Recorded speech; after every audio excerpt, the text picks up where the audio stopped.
നാടിൻ്റെ കഥയാണ്. രണ്ടാമത് ജാഫർ ഇടുക്കി ഒരു കണ്ണുപൊട്ടനായിട്ട് അഭിനയിച്ചൊരു കഥാപാത്രം. കണ്ണുപൊട്ടനായിട്ട് അഭിനയിക്കുക എന്ന് പറഞ്ഞാൽ നല്ലൊരു എഫക്റ്റ് എടുത്ത് ചെയ്തൊരു സിനിമയാണ് കഥാപാത്രം. അത് നന്നായിട്ട് അഭിനയിച്ചിട്ടുണ്ട്. പിന്നെ ക്ലൈമാക്സ് ശരിക്കും പൊളിയാണ്, നന്നായിട്ടുണ്ട്.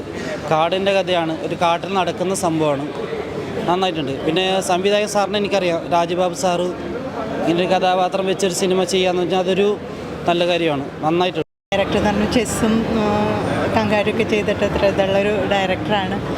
പിന്നെ പ്രൊഡക്ഷൻ എന്ന് പറഞ്ഞിട്ടുണ്ടെന്ന് വെച്ചാൽ മധുരരാജയുടെ സെക്കൻഡ് പ്രൊഡക്ഷനാണല്ലോ.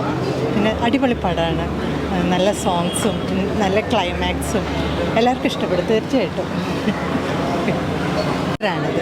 ഇതിൽ മാരി എന്നാണ് എൻ്റെ ക്യാരക്ടറിൻ്റെ പേര്.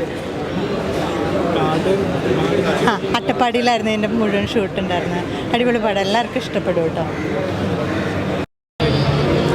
വളരെ നല്ല അനുഭവമാണ്. എല്ലാവരും തിയേറ്ററിൽ തന്നെ ഒന്ന് കാണണം. ഇന്ന് റിലീസായിരിക്കുകയാണ്, ഇന്ന് ഫസ്റ്റ് ഷോ ആയിരുന്നു. അപ്പോൾ എല്ലാവരും ഫാമിലിയോട് കൂടി വരിക, സിനിമ കാണാൻ ഞങ്ങളെ പ്രോത്സാഹിപ്പിക്കും. സ്ക്രീനിൽ കാണുമ്പോൾ ഒരുപാട് സന്തോഷം. പ്രതീക്ഷിക്കുന്നില്ലല്ലോ നമ്മൾ ഇത്രയും വലിയ സ്ക്രീനിൽ ഇത്രയും വലിയ ലൈനപ്പിൻ്റെ കൂടെ, അതും രാജ്ബാബു സാറിൻ്റെ ഡയറക്ഷനിൽ എനിക്ക് ഇതൊരു സിനിമ ചെയ്യാൻ പറ്റുമോ. അപ്പോൾ നിങ്ങളെല്ലാവരും തന്നെ വന്ന് കാണണം, ആരും മിസ്സാക്കരുത്. ഞങ്ങളുടെ എല്ലാവരും ഒരു കഠിന പ്രയത്നമുണ്ട് ഈ സിനിമയുടെ പിന്നാലെ. അടിപൊളി, ഒരു രക്ഷയില്ല. അന്ധനായിട്ടൊക്കെ ആണെങ്കിൽ തന്നെയും ഞാൻ അവിടെ അഭിനയിച്ചുകൊണ്ടിരിക്കുന്ന സമയത്ത് തന്നെ വളരെയധികം എന്താ പറയുക, നമ്മൾ ഒരുപാട് അത്ഭുതപ്പെട്ടു പോകുന്ന സിനിമയുടെ ഭാഗമാകാൻ പറ്റിയത് ഒരുപാട് സന്തോഷം. നന്നായിട്ട് വന്നിട്ടുണ്ട്. പിന്നെ അതുപോലെ ഒരുപാട് എക്സൈറ്റഡ് ആണ്. കുറച്ച് കാലത്തെ കാത്തിരിപ്പിന് ശേഷമാണ് പടം വരുന്നത്. അപ്പോൾ സ്ക്രീനിൽ കണ്ടപ്പോഴൊക്കെ ഒരുപാട് സന്തോഷം. Thank you so much. ബാക്കി നിങ്ങൾ കണ്ടിട്ട് അഭിപ്രായം പറയും. Thank you.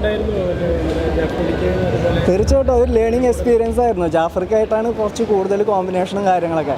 നമുക്ക് എന്താ പറയുക, ഒരു അക്കാഡമീസിൽ പോവാതെയും അല്ലെങ്കിൽ ഒരു ആക്ടിങ് വർക്ക്ഷോപ്പൊന്നും അറ്റൻഡ് ചെയ്യാത്ത തന്നെ ഒരുപാട് ടിപ്സും കാര്യങ്ങളൊക്കെ കിട്ടുകയാണ് ലൈവായിട്ട് ജാഫർക്ക പോലുള്ള ഒരു ആക്ടറെ അടുത്ത് നിന്ന്. അപ്പോൾ നമ്മളിത് പഠിച്ചു തരാണ്. അപ്പോൾ ഒരുപാട് പഠിക്കാൻ പറ്റിയെന്ന് തന്നെയാണ് പറയാൻ പറ്റുന്നത്. ചെറിയൊരു കോമ്പിനേഷനും കാര്യങ്ങളൊക്കെ ആണ്. പുള്ളി വൈബാണ്, ഫുൾ വൈബ് പൊളി മോഡായിരുന്നു സെറ്റിലും കാര്യങ്ങളൊക്കെ.